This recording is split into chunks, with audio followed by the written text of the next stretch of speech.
কেউ ধরা পড়ে যায় আখিরাতে সব মাটিতে ধরা পড়ে যাবে আর কবরে যদি কেউ ছাড়ে যায় আল্লাহ তাকে আখিরাতে সব মাটি থেকে পার করে দেবে আর জোরে বলা যাবে আখিরাতে অনেক আল্লাহর রাসূল বলেছেন তার ভিতরে একটা ঘাটি হলো কবর আর কবর এমন একটা মঞ্জিল প্রথম মঞ্জিল রাম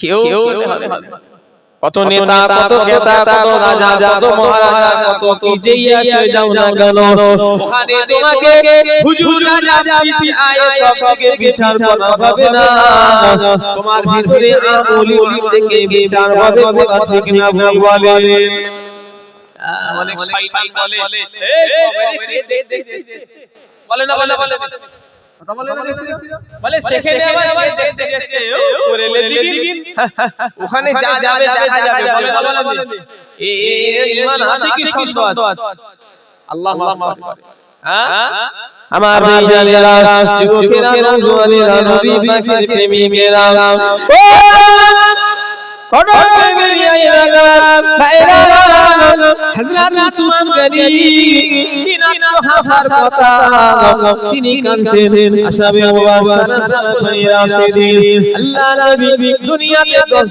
জনকে জান্নাতি বলেছিলেন তার ভিতরে হযরত উসমান গনি তিনিও জান্নাতি ছিলেন ও আমার ভাইজানেরা যুবকেরা নওজওয়ানেরা অথচ তিনি জান্নাতে যাওয়ার পর তিনার হাসার কথা তিনি কাঁদছেন কবরের ভয়ে আযাবের ভয়ে গজবের ভয়ে ও উম্মতিরা আল্লাহ নবীর দ্বিতীয় খলিফা হযরত ওমর ফারুক তিনার সম্পর্কে নবী বলেছেন আনা খাতামান নবিয়্যিন লা নবী আবাদিনা ওয়ানা ওমর আল্লাহ নবী বলেছেন আমি হলাম শেষ নবী আমার পরে আর নবী হবে না আল্লাহ নবী বলেছেন আমার পরে আমার লোকে নবী বিগো আমার দ্বিতীয় সাহাবা ওমর ফারুক আল্লাহ নবী করে বলে বলে হযরত ওমর ফারুক ইমানের বাবা হযরত ওমর ফারুক ইমানের রাতে হযরত ওমর ফারুক যে রাস্তা দিয়ে হেঁটে যাবে হযরত ওমর ফারুক ইমানের রাতে তোয়া ছিল ওই রাস্তা দিয়ে চলছিলেন ইবলিস শয়তান প্রবেশ করত না জোরে বলে আর জোরে বলা যাবে না ও আমার বড়রিয়া এলাকার মানুষেরা আল্লাহ লিখেছে বলেন হযরত ওমর ফারুক জান্নাতি কোন সন্দেহ আছে চিল্লে বলতে হবে জোরে বলেন আরো জোরে বলেন হযরত ওমর ফারুক রাসূল ঘোষিত জান্নাতি জোরে বললেন না আরো জোরে হবে না হযরত ওমর ফারুক যখন আল্লাহ দরবারে হাত তুলে দোয়া চাইতেন আর মুনাজাত করতেন আর কাঁদতেন আর বলতেন আল্লাহ আমি ওমরের যদি আরবের দেশের মাটিগুলোকে আল্লাহ ওমরের যদি আরবের দেশের ফুলগুলো কুরবানিগুলোকে যদি আল্লাহ ওমরের যদি আপনি সোনা করে দিতেন আল্লাহ আপনার আযাবের ভয় গজবের ভয় জাহান্নামের ভয় আমি ওমর কত পরিমাণ সোনা আল্লাহর রাস্তায় দান করে দিলাম জোরে বলে আর জোরে বলা যাবে না ও বড়রিয়া এলাকার মানুষেরা আমার ভাইজানেরা হযরত ওমর ফারুক যদি কবরে কাঁদে হযরত উসমান গনি যদি কবরে কাঁদে আল্লাহ নবীজি সম্পর্কে বলেছেন বিবি আয়েশা আমার দুনিয়ার মানুষের দেখি দাড়ি পাল্লার দিকে রাখা হবে আমার আবু বকরের আগে দেখি দাড়ি পাল্লার উপর দিকে রাখা হবে আল্লাহ নবী বলেছেন আমার দুনিয়া মানুষের দেখি যাও হবে আল্লাহ আমার আবু বকরের আগে দেখি রোজা तमाम দুনিয়ার মানুষের আল্লাহ ভারী করে দেবে ও আমার ভাইজানেরা যুবকেরা হযরত আবু বকর সিদ্দিক রাদিয়াল্লাহু আনহু কবরের ভয়ে যদি কাঁদে আমাদের আমাদের কতটা কান্নাত আদা দরকার।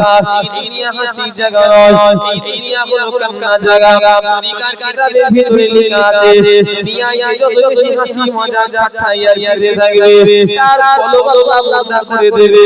দুনিয়ায় হাসি মজা গিয়ে দেবে কিতাবের ভিতরে পাওয়া যায় আল্লাহ তার কলব আল্লাহ আদা করে দেবে, তার দিলটা আল্লাহ আদা করে দেবে।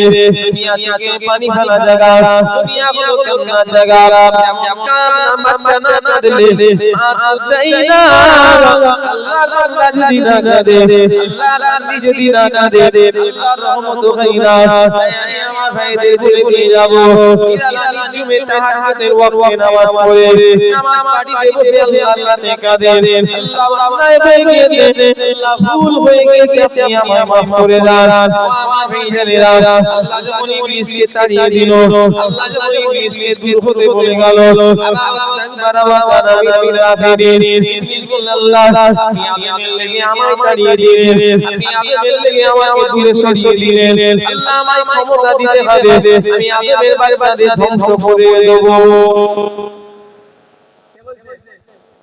শয়তান কাকে বলছে? আল্লাহকে বলছে আল্লাহ আপনি আদমের লেগে আমায় তাড়িয়ে দিলেন, আল্লাহ আমি আদমের বাচ্চাদের ধ্বংস করে দেব, তবে আমায় ক্ষমতা দিতে হবে। আল্লাহ বলছেন এত তোর ক্ষমতা, তুই আমার বান্দাদের শেষ করবি, আমার বান্দাদের শেষ করবি। ইবলিস বলছে আল্লাহ আমায় ক্ষমতা দিলে আমি তাদের শেষ করব। আল্লাহ বলছে ক্ষমতা চাস বল। ইবলিস বলল আল্লাহ আমার প্রথম নাম্বার হলো কিয়ামত পর্যন্ত হায়াত দিতে হবে। আর বলে আল্লাহ আমাকে কিয়ামত পর্যন্ত হায়াত দিতে হবে। ও বিরমিরা আল্লাহ বলছে দিয়ে দিলাম। ইবলিস বলল আল্লাহ আমার দুই নাম্বার দাবি হলো আমাকে এমন ক্ষমতা দিতে হবে আমি আমার বান্দা বান্দীদের আপনার বান্দা বান্দীদের জন্য মানুষের জন্য শিরায় শিরায় যেন প্রবেশ করতে পারি। ইবলিসের দুই নম্বর দাবি কি? যে আমি যেন মানুষের শিরায় শিরায় যেন প্রবেশ করতে পারি। দেখেন নাচ গান হলে অনেক মুসলমান নাচানাচি করে না করেন? একটু কথা বলে না দেখছি।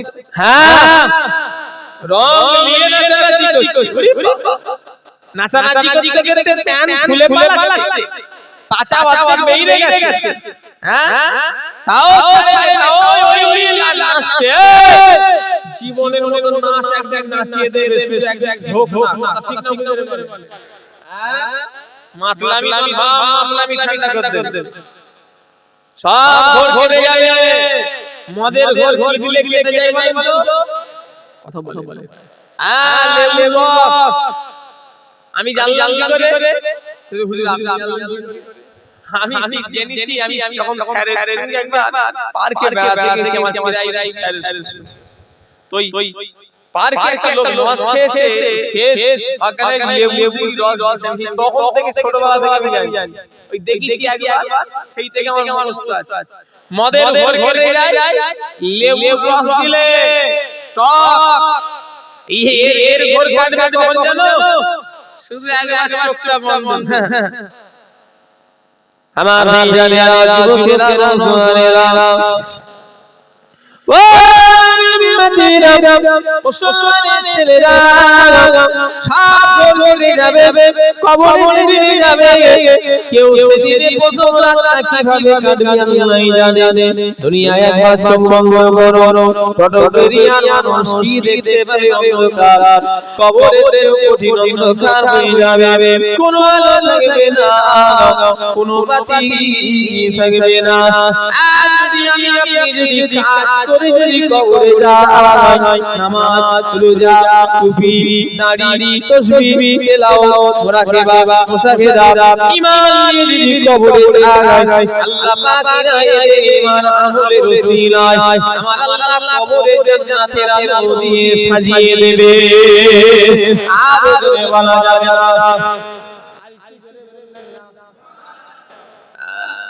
দুনিয়ার কি লাইট কি বাতি, যদি কাজ যদি ভালো হয় নামাজ রোজা যদি হয়, ঈমান আমল নিয়ে যদি করতে পারি, দুনিয়ায় কি কষ্ট করো ও যুবকেরা মুরব্বিরা, কি আচ্ছা কদিন বাঁচবে? হ্যাঁ, আল্লাহর দিকে চেয়ে বলো, পাঁচ ওয়াক্ত নামাজ পড়লে তোমার কি লস হবে? কথা বলে আল্লাহ মাফ করে। পাঁচ ওয়াক্ত নামাজ যদি পড়ো, কি তোমার লস হবে? যা লস হবে তার জুড়াবো আল্লাহ তোমায় দিয়ে দেবে। জোরে বলে সুবহানাল্লাহ। দক্ষিণ 24 পরগনা ডায়মন্ড এলাকা কাকদ্বীপ বলে একটা জায়গা আছে, নাম শুনেছেন? কাকদ্বীপের আগে জায়গা আছে, গ্রামটার নাম হলো ভূতমোল্লার কোল। কোন নাম শুনেছেন ভাই? শুনেন, ভূতমোল্লার কোল বাজার। নাই শেষে বলে ভাই, শেষে লোক বেশি করে দিই।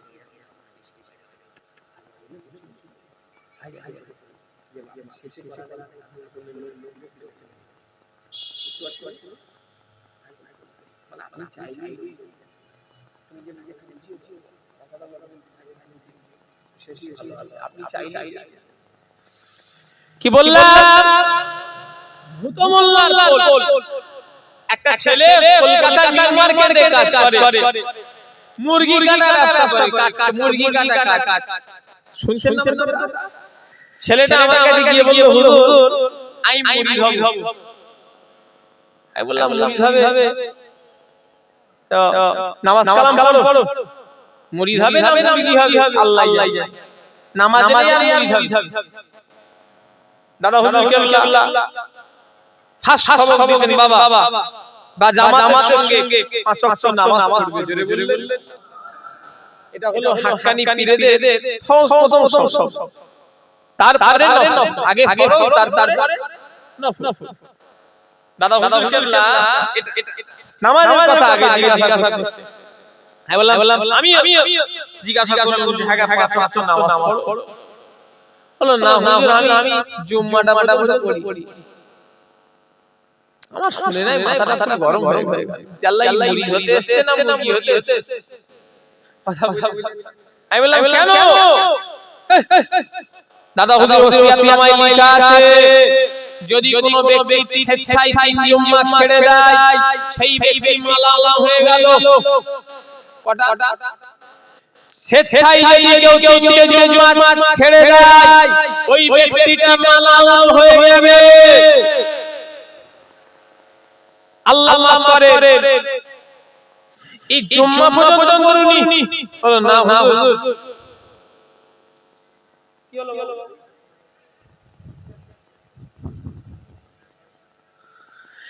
ও বেচারা বলে খেয়াল আমার দিকে খেয়াল। তিন জুম্মা যদি কেউ ছেড়ে দেয়, আমি ছেলেটাকে বলবো শোনো তুমি কি করেছো বলো দেখি। ছেলেটা সরে সবাই তো গুনাহগার। আমি যে ওয়াজ করছি আমি ধোয়াশি পাতা নয়, আমারও গুনাহ আছে। আর আপনারা যে ওয়াজ শুনছেন আপনারাও ধোয়াশি পাতা নয়, আপনাদেরও গুনাহ আছে। একজন কেউ হাত তুলে বলতে পারবেন যে আমি জীবনে গুনাহ করিনি? একটু কথা বলে। কুল্লু বানি আদম খাতাউন, আদম সন্তানানি সকলেই গুনাহগার। নবীরা ছাড়া কেউ বলতে পারবে না যে আমার গুনাহ নেই। কারা ছাড়া? চিল্লে বলেন। নবীরা ছাড়া কেউ বলতে পারবে না যে আমার গুনাহ নেই। জীবনে চলতে ছোট বড় গুনাহ সবার বেশি। আচ্ছা ছেলেটা বলে হুজুর ভাইজান হুজুর আমার আর আমি এই কাজ করব, আমি ছেড়ে দেব, অন্য কাজ অন্য জিনিস অন্য কাজ করো, কেন গুনাহ হবে। আমি বললাম তোমায় নামাজ পড়তে দেবে না? বললাম না। তাহলে ওই কাজ করব কেন? ও কাজ করাও গুনাহ। আমাকে আল্লাহ কাজে লেগে আমার কাজে লেগে পাঠায়নি, তিনার কাজে লেগে পাঠিয়েছে। কথা ঠিক না ভুল? একটু কথা বলে না। ছেলেটাকে আল্লাহ হিদায়াত করেছে ভাই।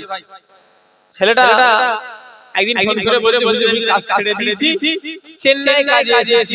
না কাজ ছেড়ে দিয়েছি, একটা দোয়া করেন যেন আল্লাহ কাজ মিলিয়ে দেয়। আমি বললাম আল্লাহ তোমায় যেন মিলিয়ে দেয়।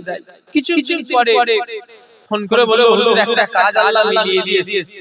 চেন্নাই যাব দোয়া করে ওই সেম কাজ যে কাজ কলকাতায় করতাম ওই একই কাজ তবে কোম্পানিটা মুসলমান। আমি শুনে একটু খুশি হলাম। নিও সুবহানাল্লাহ যা বলছেন আমি ওরকম মনে মনে সুবহানাল্লাহ বলছি, কিন্তু সুবহানাল্লাহটা ইন্না লিল্লাহি বলা ভাবে জানি। তো কিছুদিন পরে ছেলেটা ফোন করে বলছে কি বলছি কতটা দুঃখ লাগলো দেখেন। আপনি তো সুবহানাল্লাহ বললেন না, কথাটা শুনে সুবহানাল্লাহ বলা অন্তর থেকে এটা সুবহানাল্লাহ চাইলো। ছেলেটা কিছুদিন পরে ফোন করে বলছে ভাইজান মুসলমান দোকানদার নামাজ পড়তে যেতে বাজার। আমার কথা কিছু মনে হয় বুঝতে পারে কি বললাম? মুসলমান দোকানদার নামাজ পড়তে যেতে বাজার। ভাইজান এখানে কাজ করব নি, এটাও ছেড়ে দেব। আপনি দোয়া করেন আবার অন্য জায়গায় অন্য কাজে নিয়ে যাবেন। আমার ভাইজানেরা এটাই বলার উদ্দেশ্য হচ্ছে মুসলমান আজকে নামে হয়ে গেছে, সূরাতে কাজে মুসলমান পাওয়া যায় না। রোজের স্ত্রী যদি রোজের স্ত্রী যদি কাজ যদি করে আর যদি বাড়িওয়ালাদের সঙ্গে কন্টাক্ট থাকে চারটে পর্যন্ত কাজ হবে, জোহরে আর আসরে যদি চলে যায় বাড়িওয়ালা মনে হয় পরে দিনে আবার ওকে রোজের কাজ করাবে। কথা বলেন শিয়ালে পরীক্ষা করে যায় কি দিয়ে জানেন? কথা মুরগি দিয়ে। আরে সব নাই পরীক্ষা করা যাবে যদি আমাদের রোজের মিস্ত্রি যদি দুবার নামাজ পড়তে চলে যায় ওই মিস্ত্রিকে কাজে লেগে একটু কথা বলতে দেখি তো অত ইমানদার আছে কোথা? নবী এই জন্যই বলছি ও শুরুতে ওয়াজ করেছিলাম মনে আছে কিনা জানি না, মনে আছে? বসিয়াতুল কাফর 40 বছরের সাজা কেন আল্লাহর ইবাদত করে রয়েছে। ও আমার ভাইজানেরা হাওড়া জেলা মাঠুরিতে এখন সে লোকটা বেঁচে আছে, প্রায় 80 কাছাকাছি বয়স হয়ে গেছে। ছোট হুজুর গুলার আমার দাদু জানের মাজারের সামনে যে মসজিদ আছে ওই মসজিদে কাজ করেছে মিস্ত্রি রাজমিস্ত্রি। আমি হাওড়া জেলায় জালসায় গেছি, আমাকে বলে বাবা তুমি আমার ইয়া ভাইয়ের ছেলে, আমার আপনাদের নাম ধরে বলে বাবা তুমি আমার ইয়া ভাইয়ের ছেলে, তোমার দাদুকে দেখেছো? আমি বললাম আচ্ছা আমার দাদুকে তো আমি দেখি না, আমার অত বয়স হয়নি।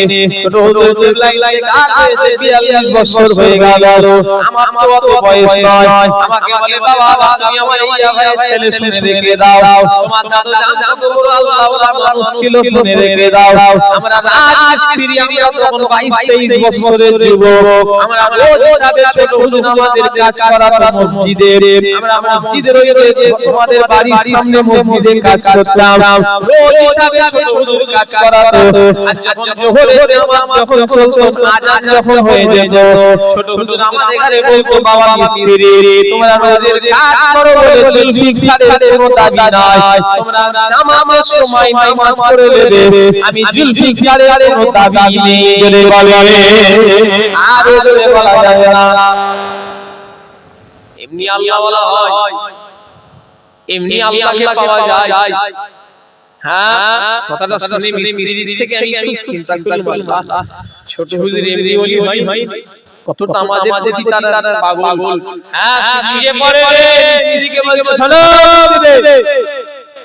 রোজের কাজ যে মিস্ত্রিটা এখনো বেঁচে আছে সে হেড মিস্ত্রি ছিল, বলছে আমাকে বলছে মিস্ত্রি জুলফিকার, ছোট হুজুরের নাম জুলফিকার আলী, আমরা ভাইয়া ছোট হুজুর নিজের নাম ধরে মিস্ত্রিকে বলছে এই জুলফিকারের কোনো দাবি নেই, তুমি রোজের কাজ করো বলে তুমি ভাববে না যে হুজুর রাগ করবে না, জুলফিকারের কোনো দাবি নেই, নামাজের সময় নামাজ পড়বে। জোরে বললেন আমরা হলে বাড়িওয়ালা হলে কি হতো?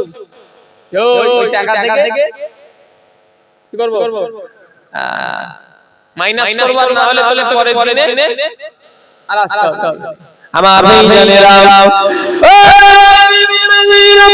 মুসলমানের ছেলেরা যুবকেরা ও নবী পাকের প্রেমিকেরা আমার ভাইদের বলে দিয়ে যাব আমার ভাইজানেরা আল্লাহ বলা মত সফর সিরাজুরে 40 বছরের সাদা পরে নিবে না। ও একদিন এক জায়গায় বসে আল্লামা হুজুরের সাথী সঙ্গীদের নিয়ে খেতে বসেছে বসিরাতে আল্লামা রুহুল আমিন রাহমাতুল্লাহ আলাইহি সাথী সঙ্গীদের নিয়ে খানা খেতে বসেছে ওই দিনে তরকারি যেটা রান্না হয়েছে লাউ রান্না তরকারি রান্না হয়েছে যে তরকারিটা আল্লাহ নবীর সবথেকে বড় পছন্দনীয় তরকারি লাউ রান্না আমার ভাইরা যুবকেরা নওজওয়ানেরা বসিরাতে আল্লাহ নবী সুন্নতি সেই তরকারি দিয়ে সমস্ত সাথীদের নিয়ে খেতে বসেছে কি ভাগ্য ওই দিনে ভুলক্রমে হোক জেনে হোক যাই হোক না কেন তরকারিতে নুনটা খুব বেশি হয়ে গিয়েছে কথা বুঝতে পারেন কি বললাম হ্যাঁ ঠিক বসিরাতে আল্লামা হুজুর সাথী সঙ্গী নিয়ে খেতে বসেছে ভুল করে আল্লাহর কি শান ওই দিনে লাউ রান্নাটা এত নুন হয়ে গেছে মানে সাথী সঙ্গীদের এতটুকু ভাতের উপরে দিয়েছে ওটা খেতে গিয়ে মানে খুবই কষ্ট হচ্ছে তাই তরকারি আমি এমন একটা জিনিস না দিলে কোটি টাকার মশলা দিলেও স্বাদ আসবে না আবার নুন কম হয়ে গেলে খাওয়া যায় আবার বেশি হলে খাওয়া যায় নুন এমন একটা জিনিস আল্লাহ তো এত নুন কেউ খেতে পারছে না তো যতটুকু দিয়েছে বাসন চেটে খাওয়া হলো রাসূলের সুন্নাত জোরে বলবেন না আমরা তো বেবাড়ি দাওয়াত পেলে না খেতে পারলো নষ্ট করে কেন ওই 200 টাকার গিফট কিনেছে আর ওটাকে আদায় করার লাগে এত হাড় জড়ো করেছে হ্যাঁ এত নষ্ট করে এরকম কিছু খারাপ স্বভাবের লোক আছে না একটু কথা বলা যাবে হ্যাঁ এত স্বভাব খারাপ আল্লাহ মাফ করে না খেতে পারলো নষ্ট করে অথচ রাসূলের সুন্নাত হলো বাসন চেটে খাওয়া হলো রাসূলের সুন্নাত জোরে বলবেন না মানা রাসূলাদি ফাকাদারানি ওয়া মানা রাকানি কানা মাই ফিল নার আল্লাহ নবী বলেছেন যে আমার সুন্নাতকে ভালোবাসলো আমি নবী আমাকে সে ভালোবাসলো আর আমাকে যে ভালোবাসলো কানা মাই ফিল জান্নাত আল্লাহ পাক তার ঠিকানা দয়ার জান্নাতে করে দেবে জোরে বলে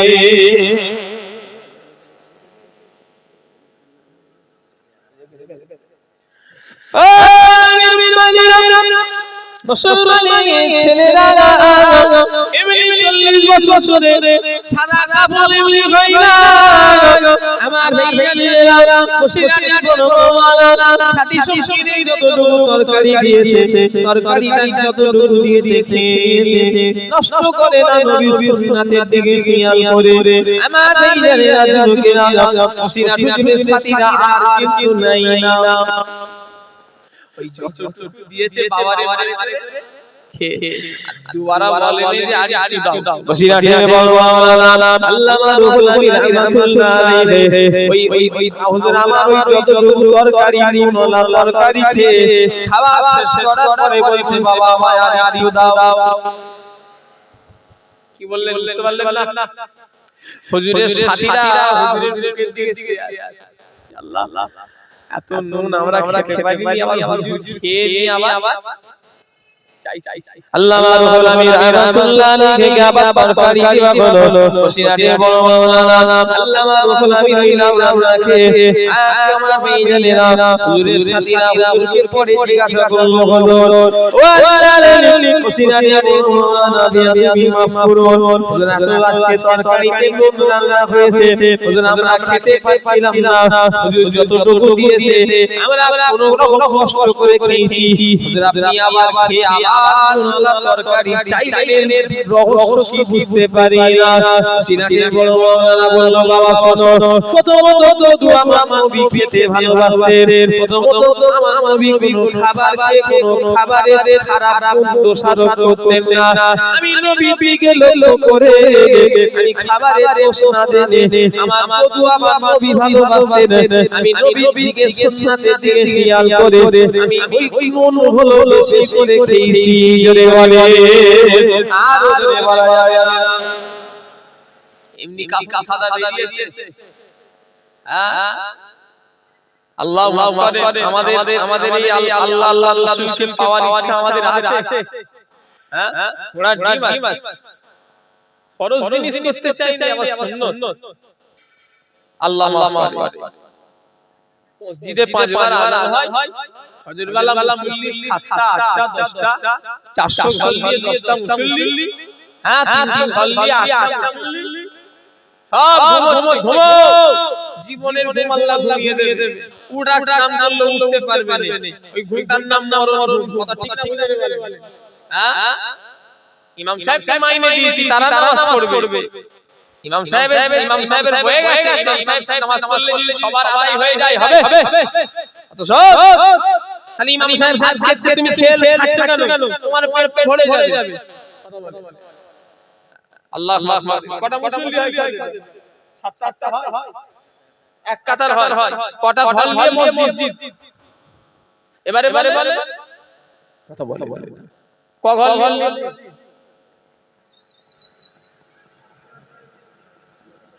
260টা ঘরে এক কাতার মুসল্লি। এক কাতার মানে কটা? পুরা 25-30 জন ধরবে। আল্লাহ মাফ করে। প্রত্যেক বাড়ি থেকে আগে একজন করে এলে বলে হয় 260। একটা বাড়ি আগে থাকে না, 3 জন 4 জন 5 জন 6 জন 7 জন করে আছে। কথা বলে না, দেখছি তো কি জবাব দেবেন আল্লাহর কাছে? হাসে কিছু লাভ নেই, আমার কাছে হেসে কি হবে? আল্লাহ জান্নাতে যাওয়ার ইচ্ছা আছে না নাই? এই কার আছে একটু হাত তোলেন। কারা জান্নাতে যেতে চায়? মাশাআল্লাহ, নারে তাকবীর। হাত তুললি হয়ে যাবে তো। আল্লাহ জান্নাতে যদি যেতে হয়, সবথেকে আগে হলো ঈমান আকীদা মজবুত করা। কি বললাম? প্রথম ঈমান আকীদা মজবুত করা। 2 নাম্বার হলো আমার ভাইজানেরা, সবথেকে বড় গুনাহ হলো কি গুনাহ জানেন? শিরকের গুনাহ সবথেকে বড় গুনাহ। কেউ যদি আল্লাহর সঙ্গে শিরক করে ফেলে, ওই গুনাহ কখনোই মাফ হবে না। সবথেকে বড় গুনাহ হলো শিরকের গুনাহ। আল্লাহর নাম ছাড়া কারোর নামে যদি কেউ মান্নত করে, বেঈমান কাফের হয়ে যাবে। শুধু আল্লাহর নামে যদি মান্নত করে, তার ঈমান টিকবে। কেউ যদি বলে খাজা হুজুর ভালো করে দাও, ঈমান চলে যাবে। কেউ যদি বলে দাদা হুজুর ভালো করে দাও, ঈমান চলে যাবে। অনেকজন হারওয়াই গিয়ে মাজারে যায় মানত করে, এই এলাকাতে করে ভাই কথা বলে হ্যাঁ ঈমান চলে যাবে।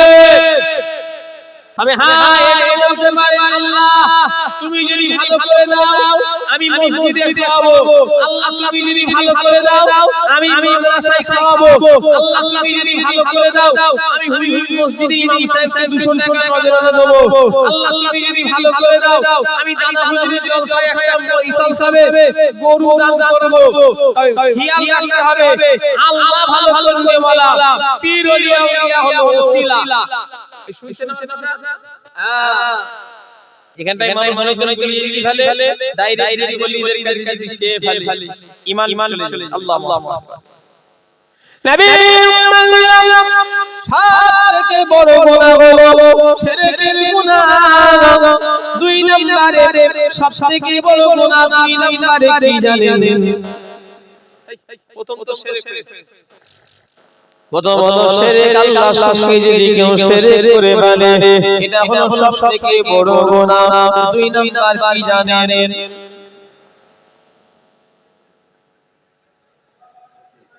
2 নম্বর কি? কথা বুঝতে পারেন? জোরে বলবে তো। 2 নাম্বার হলো সুদ খাওয়া, গীবত করা।